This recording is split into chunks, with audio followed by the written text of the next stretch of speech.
Historiquement, la papeterie de Bègle produisait du papier à base de bois. Et ça, je vous parle dans les années 30, 40.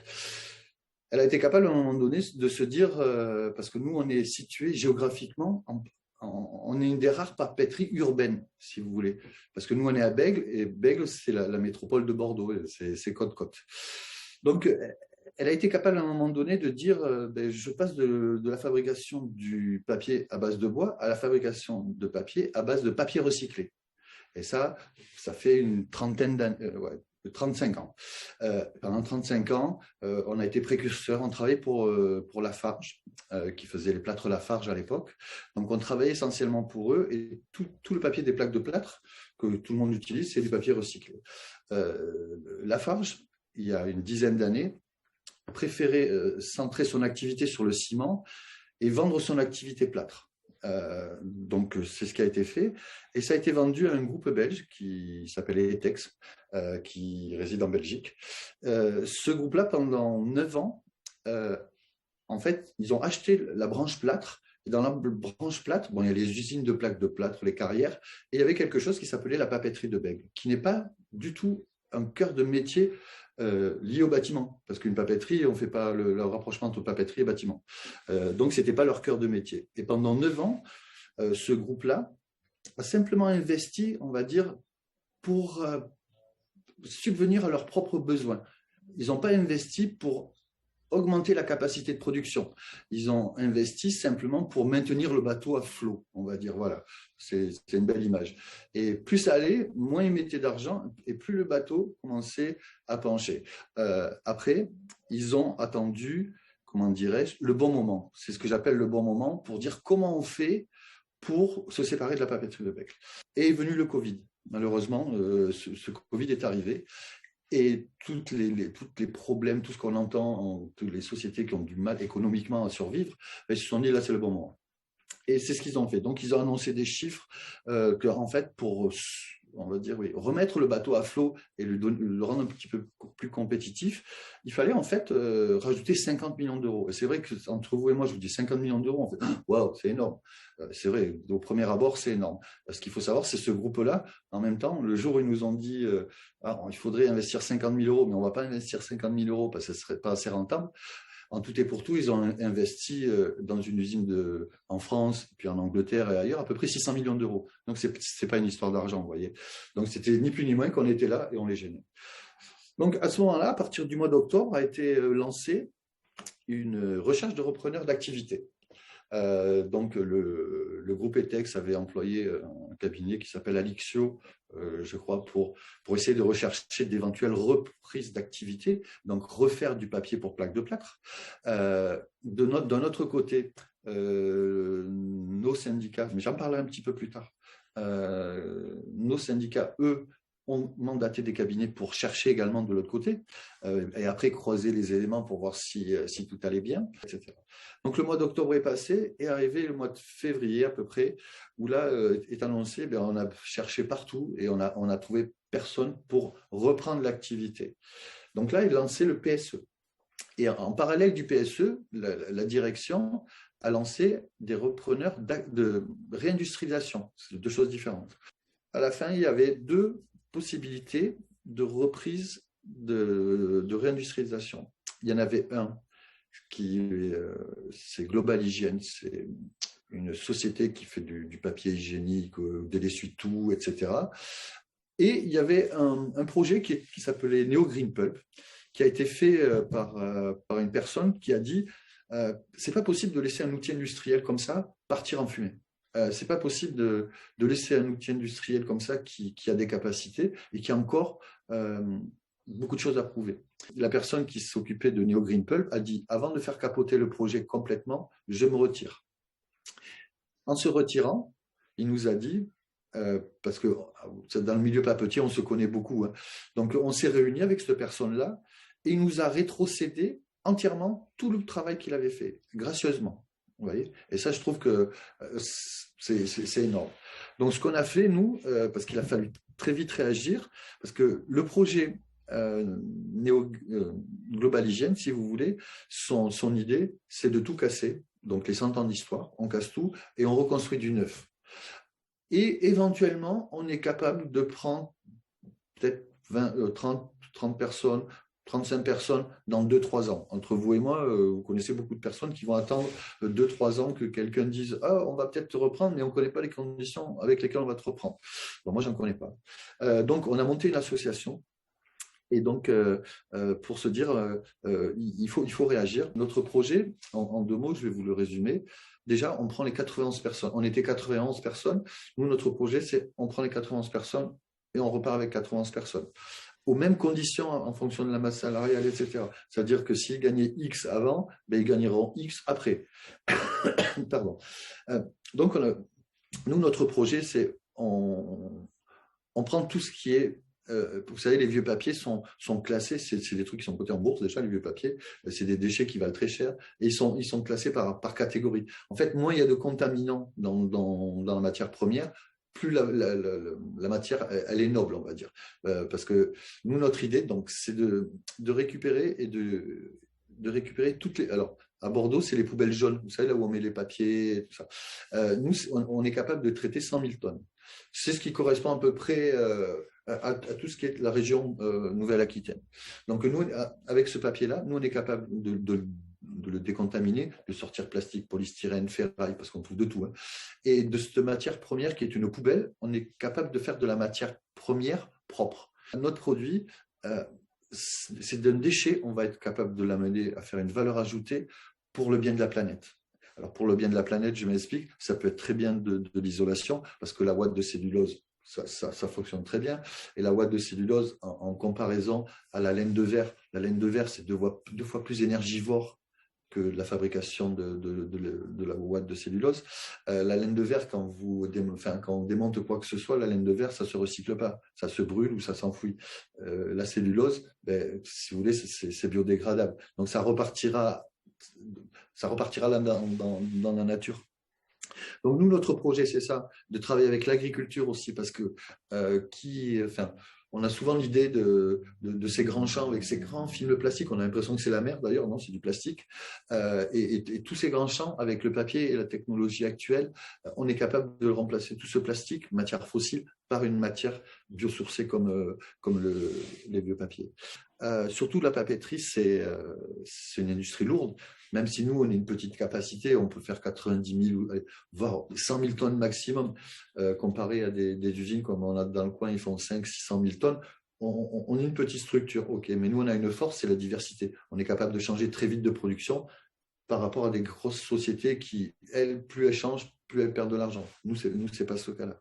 Quand on leur montre le projet, que ce soit la mairie de Bègles, Bordeaux Métropole, ils ont vraiment conscience que si nous, on n'est pas là pour traiter les 100 000 tonnes, mais ces 100 000 tonnes-là, on ne va pas les mettre dans un coin et attendre qu'elles sont traitées en Espagne, généralement. Donc, ça veut dire des allers-retours, etc. Et si elles ne sont pas traitées en Espagne, une grosse partie est brûlée. Donc ça, ils ont pris conscience de ça en se disant, oups là, il y a vraiment quelque chose à faire. Global Hygiene, donc comme je vous ai dit, eux, ils cassent tout et ils remettent une machine à eux et voilà. Et eux, ils font 30 000 tonnes. Mais eux, ils ne se servent que de catégories de papier, ce qu'on appelle ça va être du listing, du papier blanc en fait. C'est un papier qui est déjà trié, c'est un papier qui est dénué de charges, etc., etc. Et c'est pas un papier des poubelles jaunes. C'est pas un papier. Donc, eux ne vont pas résoudre le problème de la gestion des déchets papier-carton de la région. Le seul syndicat qui nous est épaulé, c'est la CGT. Alors, je vais en parler brièvement, parce que, comme je vous ai dit, moi, ça fait 32 ans que je suis salarié. Je ne me suis jamais syndiqué. Jamais. Tout ce qu'on a eu fait là au jour d'aujourd'hui, c'est grâce à ces gens-là, parce qu'ils ont un réseau, ils ont un réseau de communication énorme, ils ont des compétences, ils ont un cœur et une âme. C'est ça qui est aussi important. Et sans cette structure-là qui nous accueille, parce qu'il faut savoir que nous, ce qui fait bizarre, c'est que si on a besoin de faire une réunion, chez nous, à la papeterie, ils nous ont soudé les portails. Ça veut dire qu'on n'a plus le droit de rentrer, que ce soit les délégués ou autres. Enfin, c'est très compliqué. Et qui nous a accueillis, c'est la Filpac dans leur bureau, à la Bourse du Travail. Qui c'est qui passe du temps et qui s'investit, c'est eux. Donc Donc non, c'est une parenthèse que je veux faire, parce que sans ces gens-là, on n'en serait pas là où on en est au jour d'aujourd'hui, à ce jour. Elle est fermée, mais elle est en maintien opérationnel. Ça veut dire que tous les éléments, on va dire, principaux sont encore en place. Il n'y a pas de il n'y a pas de démantèlement de l'usine. Parce que ce qu'il faut savoir, c'est que dès qu'ils commencent à casser quelque chose, nous, notre projet tombe à l'eau. Ça, c'est clair. Jusqu'au 31 juillet, ils n'ont pas le droit légalement de faire quoi que ce soit.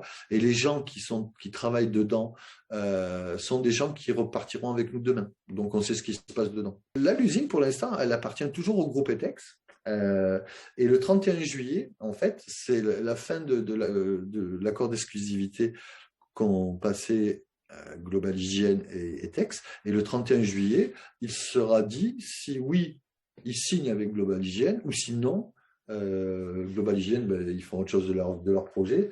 Et le 31 juillet, normalement, ils doivent nous rencontrer et nous écouter. On part sur trois productions, on va partir. Parce qu'on va partir dans un premier temps, la phase d'amorçage, c'est ce que je vous disais, de prendre de la matière première. Parce que typiquement, que ce soit en Europe ou en Chine, par exemple, essentiellement la Chine, depuis 2018, si vous voulez, ils ont interdit d'importer des déchets sur leur territoire. Donc eux, ils sont capables d'absorber de la matière, eux, ils veulent de la matière première propre. Nous, on est capable de leur fournir. Je vais vous donner un exemple.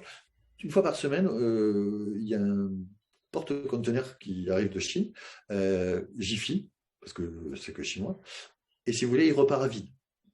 Il repart à vide en Chine. Pourquoi? Parce que comme vous ne pouvez plus importer de déchets chez eux, ils repartent très souvent à vide.